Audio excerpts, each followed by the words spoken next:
Allahu Allahu Allahu Allah Allahu Allahu Allahu Allah.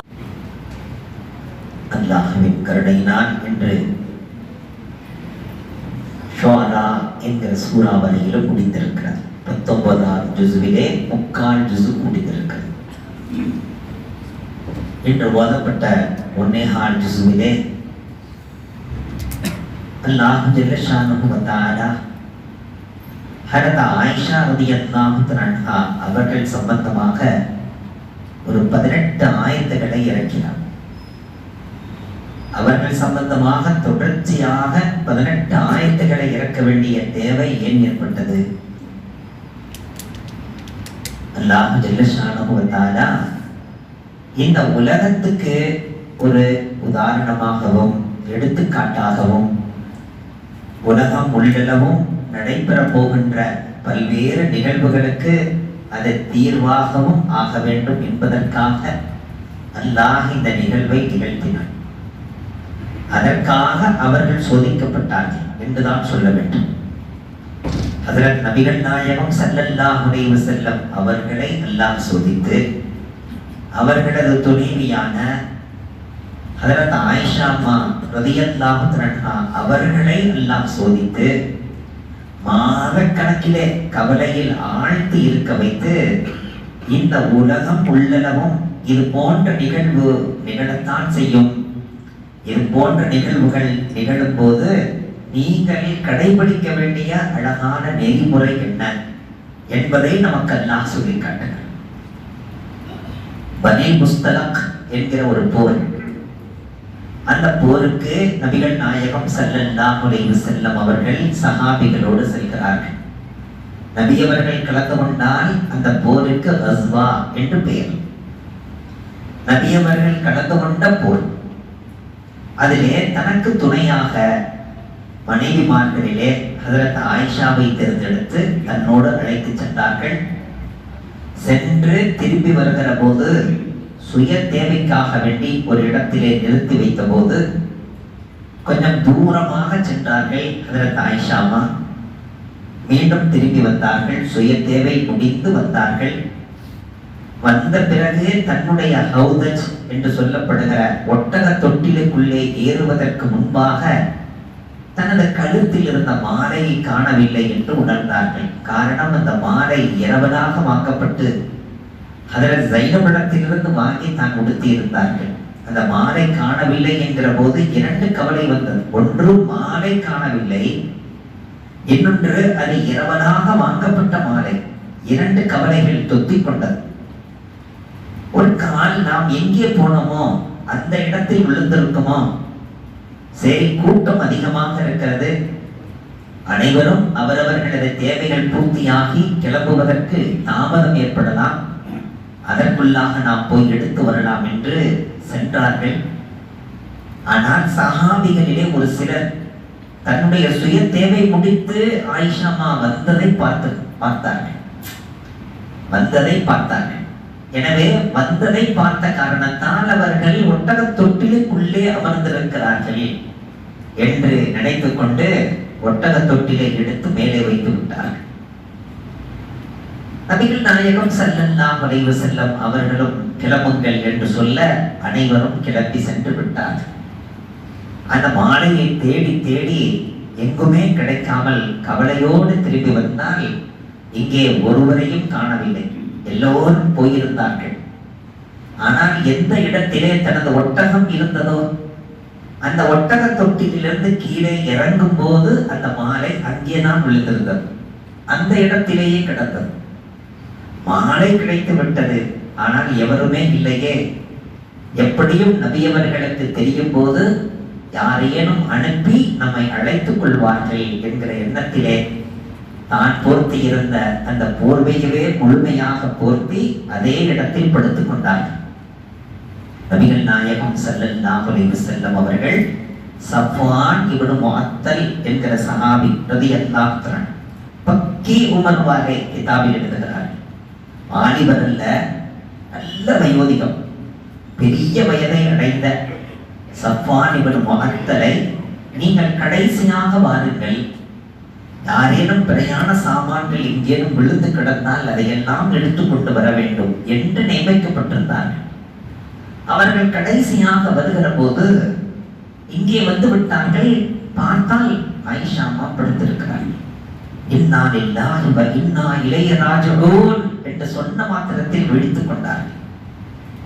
உடனே தனது ஒட்டகையை கீழே அமர வைத்த போது அந்த ஒட்டகத்திலே ஏறிக்கொண்டார்கள். ஆயிஷா அம்மா மூக்கணாங்கையை பிடித்துக் கொண்டு முன்னால் நடந்தார்கள்.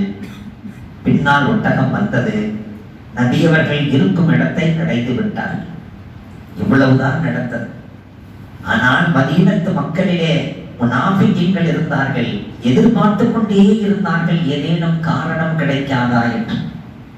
இது உலகம் உள்ளளவும் இந்த நிகழ்வு இருக்கத்தான் செய்யும். நல்ல குடும்பங்களை, நல்ல ஃபேமிலிகளை, அழகான வாழ்க்கை வாழக்கூடியவர்களை பிரித்து வைக்கின்ற வேலையை செய்யக்கூடிய ஒரு கூட்டம் கியாம நாள் வரையிலும் இருந்து கொண்டே இருக்கும்.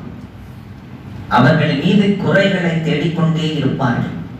வேலை பார்க்கின்ற இடங்களிலே மேல்நிலையில் உள்ளவர்கள் குறையை பார்த்து கொண்டே இருப்பார்கள். ஏதாவது குறை கிடைக்காதா, அதை வைத்து ஏதேனும் ஒரு கேம் விளையாடலாம் என்ற எண்ணத்திலேயே இருப்பார்கள். அல்லாஹ் நம்மை பாதுகாக்க வேண்டும். நம்மால் எவரும் சிரமத்துக்குள்ளாக கூடாது என்று ரப்பிடத்திலே நாம் கேட்க வேண்டும். அங்கே முனாஃபிகீன்களுக்கு அழகான வாய்ப்பு கிடைத்து விட்டது.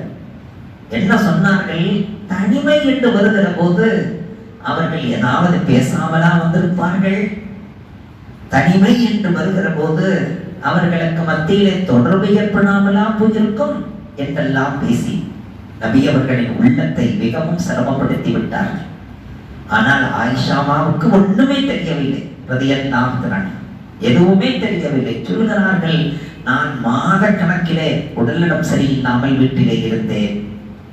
ஒரு நாள் உம்மு மிஸ்பாஹ் என்கிற ஒரு பெண்மணி, சஹாபி பெண்மணி, அந்த பெண்ணோடு சேர்ந்து நான் என்னுடைய சுய தேவைக்காக இரவிலே சென்றேன். உடன் அழைத்து செல்லுகின்ற போது ஒரு கல் தடுக்கியது. உம்மு மிஸ்பாஹ் ரலியல்லாஹு அன்ஹா அவர்களுக்கு கல் தடுக்கியது. விழப் போனார்கள். அந்த விழப்போன நேரத்திலே அவன் அழித்து துளையட்டும் என்று சொன்னார்கள். அவன் அழித்து துளையட்டும். கல் தடுக்கிய நேரத்தில் ஒரு பத்துவா. உடனே ஆயிஷாமா, யாரை பத்துவா சரி, எல்லாம் என் மகனைத்தான், அவன் அழித்து துளையணும், அவனுக்கு எல்லாம் அழிவை தரட்டும் என்று பத்து. பெத்த தாய் தன் மகனை பத்துவா செய்வார்களா? ஏன் இப்படி செய்கிறீர்கள்? வேற என்னமா சொல்ற? அவன் என்ன சும்மாவா இருக்கான்? உன் மேல சேரை அள்ளி அல்லவா வீசுகிறான், உன் மீது குற்றங்களை அல்லவா சுமத்தி திரிகிறான். நீங்கள் இருவரும் தனியாக வருகிற நேரத்தில் குற்றம் நிகழ்ந்ததாக ஊரெல்லாம் பரப்பிக் கொண்டு திரிகிறானே, அவன் ஏன் இல்லா இருக்கணும்? அவனுக்கு அழிவு வரணும். அப்பொழுதுதான் எனக்கு தெரிந்தது, என்னை பற்றி ஊரெல்லாம் பேசிக் கொண்டிருக்கிறார்கள் என்று. நான் வீட்டிலே இருந்த போது நபி அவர்கள் வருவார்கள் என்று காத்திருந்தேன். தொழுதுவிட்டு வந்தார்கள். சலாம் சொன்னேன், பதில் சொன்னார்கள். ஆனால் முகத்தை திருப்பிக் கொண்டார்கள். நான் ஒன்றுமே பேசவில்லை. நான் என் தாய் வீட்டுக்கு போக வேண்டும். எனக்கு அங்கேதான் இப்பொழுது நிம்மதி. எப்பொழுது அல்லாஹ் தீர்வை தருகிறானோ அதுவரையிலும் நான் வரமாட்டேன். நபியவர்களும் உடனே அனுமதித்திருந்தார்கள், நீ தாய் வீட்டுக்கு சென்று. உடனே என் தாய் வீட்டுக்கு வந்தால் என் தந்தை குர்ஆனை ஓதிக்கொண்டிருக்கிறார்கள். என் பக்கமே திரும்பவில்லை. என் தாய் அழுதழுது கண்களெல்லாம் வீங்கி போய் கிடக்கிறது. என் மீது உயிரையே வைத்திருந்த தாயும் தந்தையும் என்னை உதறிவிட்டார்கள் என்று தெரிந்தது. இப்பொழுது கோர்ட்டின் கதவு மூடப்பட்டு விட்டது. இனி நாம் சுப்ரீம் கோர்ட்டுக்குத்தான் தாக்கல் செய்யணும் என்று முசல்லாவை விரித்து ரப்பிடத்திலே கேட்க ஆரம்பித்தேன். யா அல்லாஹ், யூசுப் அலைஹிஸ்ஸலாத்து வஸ்ஸலாம் அவர்கள் குற்றம் செய்யவில்லை என்று நீ தானே சாட்சி பகர்ந்தாய். மரியம் அலைஹிஸ்ஸலாத்து வஸ்ஸலாம் அவர்கள் பத்தினி என்று நீ தானே சாட்சி பகர்ந்தாய். அதுபோன்று நான் பத்தினி என்று உன்னால் வெளிப்படுத்த முடியாதா? எப்படிப்பட்ட உதாரணத்தை கேட்டு ரப்பிடத்தில் கேட்கிறார்கள் பாருங்கள். கேட்கும் விதத்தை நமக்கு சொல்லி தருகிறார்கள். யூசுப் அலைஹிஸ்ஸலாத்து வஸ்ஸலாம் அவர்களுடைய பாவத்துக்கு நீ காரணமாக இருந்தாய். ஹதரத் மரியம் அலைஹிஸ்ஸலாத்தினுடைய பத்தினித்தனத்துக்கு நீ காரணத்தை வெளிப்படுத்தினாய், என் விஷயத்தில் நான் பத்தினி என்று நீ வெளிப்படுத்த முடியாதா? உனக்கு தெரியும் அல்லவா ரப்பே? அழுது கொண்டிருக்கிறார். இங்கே மஸ்ஜித் நபவியிலே நபிகள் நாயகம் ஸல்லல்லாஹு அலைஹி வஸல்லம் கவலையோடு அமர்ந்திருக்கிறார்கள். சஹாபாக்கள் முன்னால் இருக்கிறார்கள். உமரே, உமது கருத்து என்ன? என் மனைவி விஷயத்தில் உம்முடைய கருத்து என்ன என்று கேட்டார். உடனே ஹஸரத் உமர் ரலியல்லாஹு அன்ஹு சொன்னார்கள், யா ரசூலல்லாஹ், என்ன சொல்ல சொல்கிறீர்கள்? உங்களது மனைவி தவறு செய்ய முடியுமா? உங்களின் மீது ஒரு ஈ கூட அமர்வதற்கு அல்லாஹ் அனுமதிப்பதில்லை என்கிற போது அசுத்தத்திலே புரண்ட ஒன்று உங்களுக்கு மனைவியாக இருக்க முடியுமா? இது வாய்ப்பு இருக்கிறதா என்று கேட்டு அமைதியாகிவிட்டார். உஸ்மானே, நீங்கள் சொல்லுங்கள், உங்களது உள்ளம் என்ன சொல்கிறது? யார சொல்லமா? நீங்கள் தெருவில் நடந்தால் மேகம் குடைபிடிக்கிறது, உங்களுக்கு நிழல் கூட வராமல் எல்லாம் பாதுகாக்கிறான். காரணம், நிழலை யாரும் விரித்து விடக்கூடாது. அவ்வளவு உங்களை பாதுகாத்துக் கொண்டிருக்கிற போது குற்றம் இழைத்த, குற்றம் செய்யக்கூடிய, அந்த எண்ணம் தோன்றக்கூடிய ஒரு பெண்மணி உங்களுக்கு மனைவியாக இருக்க முடியுமா? அலியே, நீங்கள் சொல்லுங்கள், உங்களது உள்ளம் என்ன சொல்கிறது? அதற்கு அலி ரலியல்லாஹு அன்ஹு, யார சொல்லலாம், நீங்கள் ஒரு நாள் பள்ளிக்கு வரும்போது காலிலே செருப்புக்கு கீழே அசுத்தப்பட்டிருந்தது. உடனே அல்லாஹ் ஜிப்ரீலை அனுப்பி, எனது ஹபீப் அணிந்திருக்கும் செருப்பின் கீழே அசுத்தம் இருக்கிறது, அந்த செருப்பை தூக்கி எறிய சொல்லுங்கள் என்று ஜிப்ரீல் மூலமாக உத்தரவிட்டார். செருப்பின் அடியில் ஒட்டி இருக்கும் அசுத்தத்தையே அல்லாஹ் தாங்கிக் கொள்ளவில்லையே. குற்றமிழைத்த ஒரு பெண்மணி உங்களுக்கு துணைவியாக இருப்பதை அல்லாஹ் ஏற்றுக்கொள்வானா? நடக்கும் காரியமா இது? இப்படியெல்லாம் சாத்தியமாய் அரசு வந்தான். ஆனால் உங்களுடைய மன திருப்திக்கு வேண்டுமானால் சொல்லுகிறேன், உங்களுக்கு சந்தேகமாக இருந்தால் நீங்கள் தலாக்கிட்டுள்ளீர்கள், உங்களுக்கு மனைவியா கிடைக்க மாட்டார்கள், நாங்கள் கொண்டு வந்து தருகிறோம் என்று சொன்னார்கள். உடனே ஹஸரத் உமர் ரலியல்லாஹு அன்ஹு எழுந்து விட்டார்கள். என்ன சொல்கிறாய் அலியே? என்ன பேசுகிறாய்? யா ரசூலல்லாஹ், நீங்கள் சொல்லுங்கள், ஆயிஷாவை நீங்கள் திருமணம் முடித்தீர்களா? அல்லாஹ் திருமணம் முடித்து வைத்தார். நீங்கள் தேர்ந்தெடுத்தீர்களா? அல்லாஹ் தேர்ந்தெடுத்தார். அல்லாஹ் தேர்ந்தெடுத்தான், அவனே எனக்கு காட்டினான், அவனே திருமணம் முடித்து வைத்தான். அவன் தேர்ந்தெடுப்பது, அவன் முடித்து வைப்பது, நீங்கள் பிடிப்பதா? நீங்கள் என்னிடத்தில் விட்டுவிடுங்கள். மதீனா நகரத்திலே எவனெல்லாம் புறம் பேசி திரிகிறானோ, எவனெல்லாம் அவதூறு சொல்லி திரிகிறானோ, அவனாச்சு என் வாளாகாச்சு, என் வாளு அவன் தலை, என்ன ஆகுது பாருங்க அப்படின்னு சொன்னே நபி அவர்கள் சிரிக்க ஆரம்பித்தார். உடனே சொன்னார்கள், உமரே, உங்களுடைய பேச்சு என் உள்ளத்தை லேசாக்கி விட்டது. உடனே வீட்டுக்கு போனார்கள். கதவை தட்டினார் ஹஸரத் அபூபக்கர் சித்தீக் ரலியல்லாஹு அன்ஹு. கேட்டார்கள், என் ஹுமைரா எங்கே என்றார்கள். இதோ சஜ்தாவிலே இருக்கிறது. நபி அவர்கள் அமர்ந்தார்கள். ஹுமைரா என்று அழைத்த போது கணவரின் அழைப்பு வந்து விட்டது. ஹஸரத் ஆயிஷா சொல்றாங்க, நான் வேகமாக ஓடி போய் அப்படியே கட்டி அணைச்சு காலில் விழுந்து அழுதெல்லாம் நினைச்சேன். ஆனா என் உள்ளம் சொல்லிச்சு, அதை செஞ்சிடாத, ரப்பிட்ட கொடுத்திருக்கிற மனு எங்க போட்டிருக்கிற? ரப்பிடத்தில் போட்டிருக்கிறாய், ரப்பிடமிருந்து தீர்ப்பு வரட்டும், சும்மா போய் உட்கார்ந்துக்க, ஒன்னும் பேசாது. பக்கத்திலே போய் அமர்ந்த மாத்திரத்தில் நபி அவர்கள் தொடங்கினார்கள், ஆயிஷா, மனிதன் என்கிற வகையிலே எத்தனையோ குற்றங்கள் நிகழ்ந்து விடுகிறது. அப்படி ஏதாவது குற்றங்கள் நிகழ்ந்திருந்தால் அல்லாஹ் மன்னிப்பான் அப்படின்னு சொன்னீங்க. உடைந்து அழுதார்களாம். அதுவரையிலும் எனக்கு அழுகையே வரவில்லை. நபியவர்களே இப்படி சொல்கிறார்களே என்று எனக்கு அழுகை வந்த மாத்திரத்தில் நபியவர்களை பார்த்து சொன்னேன், யார் ரசூலல்லாஹ், யூசுப் அலைஹிஸ்ஸலாத்து வஸ்ஸலாம் அவர்களை தூய்மைப்படுத்திய ரப்பு தான் உங்களை அனுப்பி இருக்கிறார்.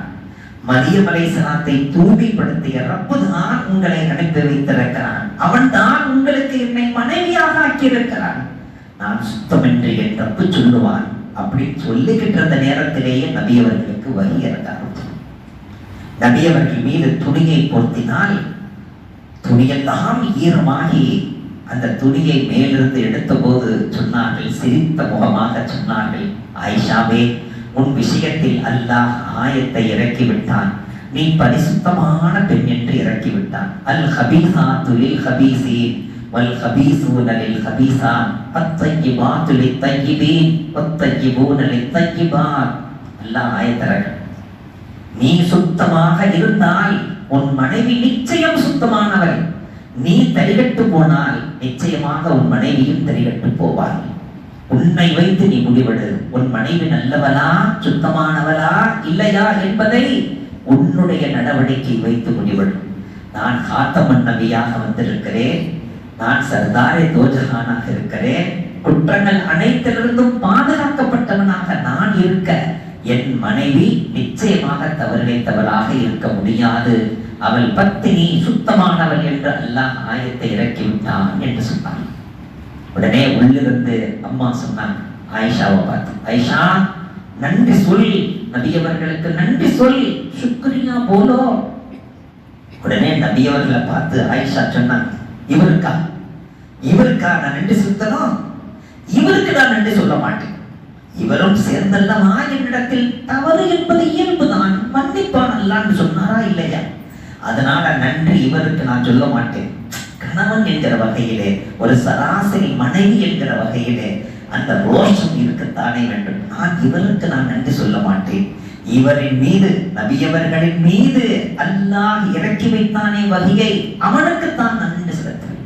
உடனே நபிகள் நாயகம் ஸல்லல்லாஹு அலைஹி வஸல்லம் சொன்னார்கள், விட்டுவிடுங்கள், எனது மனைவி ஆயிஷாவின் ரோஷத்தை நான் மெச்சுகிறேன். அவளுடைய ரோஷம் உண்மையில் தேவைதான். அந்த ரோஷம் ஒவ்வொரு பெண்ணுக்கும் இருக்க வேண்டும் என்றார்கள் நபிகள் நாயகம். எத்தனை குடும்பங்களிலே கணவன் வேலைக்கு போய்விட்டான், நபியவர்கள் சொல்கிறார்கள், பிறர் சந்தேகிக்கிற வகையிலே நீங்கள் வாழாதீர்கள், பிறரை சந்தேகப்படவும் செய்யாதீர்கள், யாரையும் அவதூறாக நினைக்காதீர்கள். ஆனால் பிறர் சந்தேகிக்கும் வகையிலே நீங்கள் நடந்து கொள்ளாதீர்கள். இத்தகு மவாபிஅத் துஹ்மத்தி, நபியவர்கள் சொன்னார். கணவன் வேலைக்கு போய்விட்டார். அவர் வேலைக்கு போன பிறகு வீட்டிலே குழந்தை அழுகிறது. அந்த குழந்தைக்கு லெக்டோஜின் வாங்கி தர யாரும் இல்லை. சின்ன குழந்தை, குட்டி ஃபேமிலி. நான் யாரிடத்தில் வாங்க விடுவேன்? குழந்தை அழுகிறதே, தானும் தனியாக போய் வாங்கி பழக்கவில்லை. எனவே கதவை திறந்து சிறிது நேரம் அப்படியே பார்த்து கொண்டிருக்கிற போது ஸ்கூலில் இருந்து சின்ன பையன் தான், ஒரு விடல பையன், அவன் அந்த வழியாக போக, தம்பி இங்க வா, லெக்டோஜின் ஒன்று வாங்கிட்டு வாப்பா.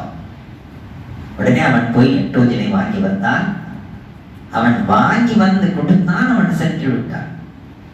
கணவர் வந்தபோது லெக்டோஜின் யார் வாங்கி கொடுத்தது? இது மாதிரி ஆனது. நீங்கள் சென்று விட்டீர்கள், லெக்டோஜின் தேவைப்பட்டது. வெளியில் போய்கொண்டிருந்த ஒரு பையனை அழைத்து நான் வாங்கினேன்.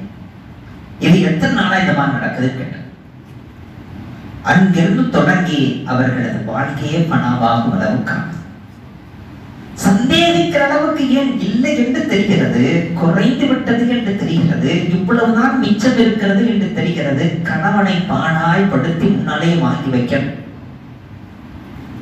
ஒரு சந்தேகத்துக்கு இடமாக வாழ்ந்துடக்கூடாது.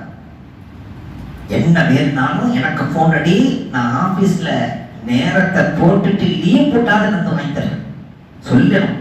தைரியத்தை ஊட்டி வைக்க. மனைவி போனிலே பேசிக் கொண்டிருக்கிற நேரத்திலே கணவன் வருகிறார், யார் போன்ல என்று கேட்கிறார். குள்ள தெளிவா சொல்லணும். எங்க அம்மா பேசுறாங்க, எங்க அண்ணன் பேசுறாரு, என்னுடைய தோழி பேசுது. தெளிவா அல்லாஹ்வை பயந்து சொல்லணும். ஏன் சொல்லணுமாக்க? சந்தேகப்படுறீங்களா? இந்த மாதிரி சந்தேகப்படும் போதெல்லாம் நான் வாழ்றதாக இல்லை அப்படின்னு சொல்லி வாழ்க்கை துண்டித்து போன குடும்பங்கள் உண்டு. தெளிவா சொல்லணும். யார்கிட்ட போன்? எங்க அம்மா பேசுறாங்க, உங்களுக்கு சலாம் சொன்னாங்க. தெளிவா, ஒளிவு மறையில்லாத வாழ்க்கை வாழணும். நபிகள் நாயகம் ஸல்லல்லாஹு அலைஹி வஸல்லம் அவர்களுக்கு இத்திகாஃபில் இருக்கும்போது உணவு கொண்டு வருகிறது உம்மு சலமா. அந்த ஓரத்திலே ஒரு சஹாபி போனார்கள். அந்த சஹாபி அழைத்து, இங்க வாங்க, இங்க வாங்க. யார சொல்லலாம்? என்ன விஷயம்? இல்லை, என் மனைவி நான் உம்மு சலமா, நான் இத்திகாஃபில் இருக்கல, உணவு கொண்டு வந்தாங்க. ஏன் இதெல்லாம் சொல்றீங்க? யார சொல்லலாம்? இல்ல, நீங்க அங்கிருந்து பார்க்கும் போது வேற யாராவது தெரிஞ்சு வெளியில போய் நபி அவர்கள்ட்ட ஒரு அந்நிய பெண் வந்து பேசிட்டு போகுதுன்னு சொல்லி எதையாவது சொல்லிடக்கூடாது இல்ல. யார சொல்லலாம் நான் அப்படி செய்வேனா, நீங்க செய்ய மாட்டீங்க, ஷைத்தான் உங்களை செய்ய வச்சிருவான், அதனாலதான் நானே முந்திக்கிட்டேன்னு சொன்னான். அப்ப வாழ்க்கை எப்படி வாழ வேண்டும் என்பதை கற்றுத்தருவதற்காகவே அல்லாஹ் இவர்களை எல்லாம் சோதித்து நமக்காக வேண்டி அல்லாஹ் அவர்களது சோதனையை ரஹ்மத்தாக ஆக்கியிருக்கிறார்.